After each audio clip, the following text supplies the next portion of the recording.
Hello guys! Malapit na tayo sa Sunong Bato.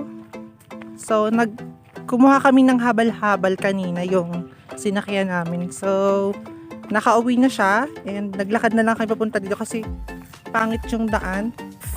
Rough road. Kasi yung motor niya is maselan. So, naglakad na lang kami kasi malapit na naman. Yun yung friend ko na hiniram ko muna siya para maging camera woman. Yeah, super beautiful. Hello Philippines and hello world. Welcome back to my channel. Yes, it's your black girl Ayon. So, andito tayo ngayon guys sa Sunong Bato. Itutur ko kayo ngayon sa Sunong Bato. So, dati pinakita ko sa inyo yung Palad Sandbar. Ito rin yung pinakang sikat na rock formation dito sa isla namin, sa isla ng Maniwaya. So, nakikita ko na yung Sunong Bato.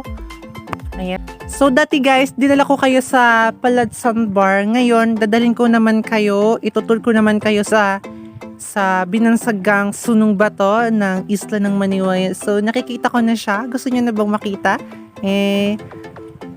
So, kung gusto niyo na makita, ito na ang Sunong Bato ngayon. Ayan. Ayun ang Sunong Bato, yun. So, punta tayo doon. So, lakad tayo papunta doon. Itutur ko kayo. So, ito rin isa sa pinakasikat na pinupuntahan dito sa isla namin, ang Sunong Bato. Yan. Pag summer dito, super dami ditong tao. Talagang dinadagsya siya. Tapos yung dati, yung pinuntahan nating Palad, ang dami nun, pag summer yun, napakadaming tao doon. Dito rin. Kasi ito yung pinakang tourist spot ng isla namin. So, maganda siya. Super ganda. Pakalinis ng tubig.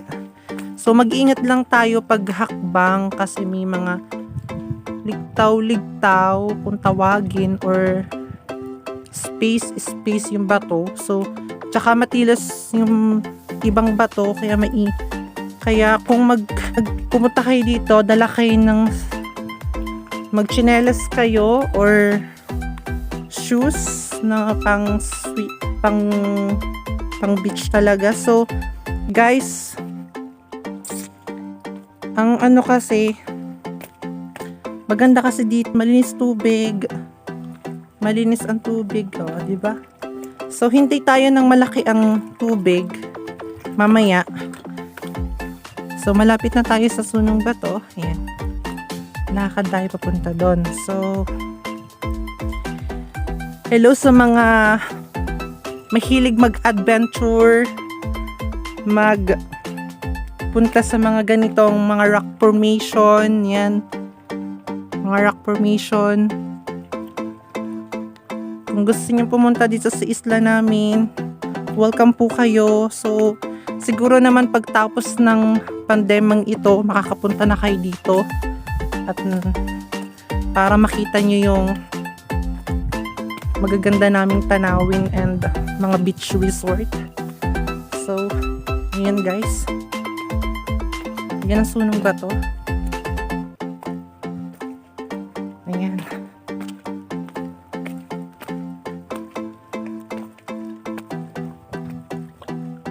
So guys, punta tayo doon sa mismong Sunong Bato. Akyat tayo doon. Let's go. Para naman, kasi guys, mamaya, pag malaki na yung tubig, tatagbang tayo mula sa taas, tatagbang tayo doon sa tubig. So, pag kasi hindi ka tumagbang dito, dyan, sa taas dyan, parang hindi mo daw na-feel yung Sunong Bato. So, ito yung parang pinakang thrill or pinakang adventure or pinakang challenge ng isang pumupunta dito. Talagang tumatalon sila dyan. Mula dyan sa taas na yan, papunta dun sa baba doon tubig na yun. Kasi guys, malalim naman kasi yan. Yung tubig na yan, malalim naman kasi yan. Hindi ka naman dyan guys. Malalim yan. Yung part na yan, malalim yan guys. So, mula just dito sa taas na to, ayan, Mula dyan sa taas na yan, dyan, papatong ka dyan, akit ka sa may kabila, may akyatan doon. Yan, tatagbang ka doon, yun. Para mapil mo naman talaga yung sunong bato. Yan.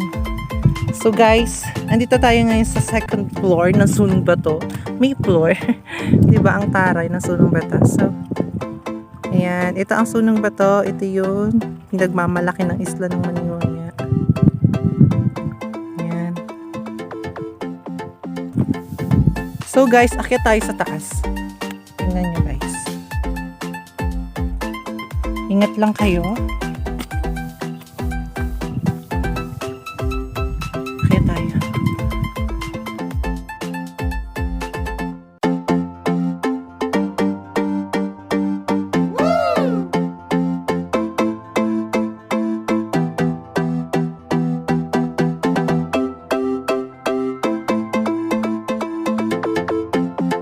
Dito na tayo sa tuktok. Masunong ba ito? Welcome to Sunong Bato!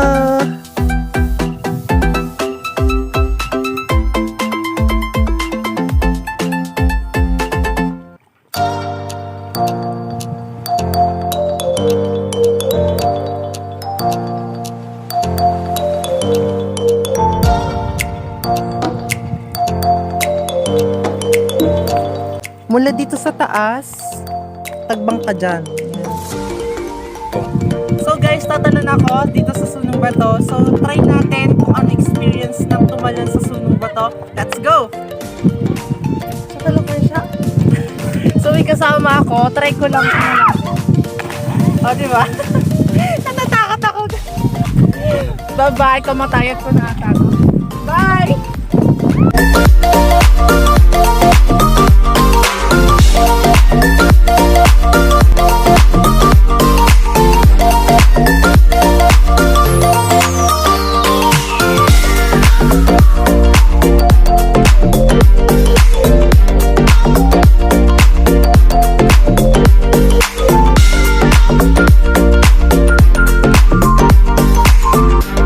Guys, dito nagtatapos ang aking vlog dito sa Sunong Bato. Hanggang sa muli. Bye-bye!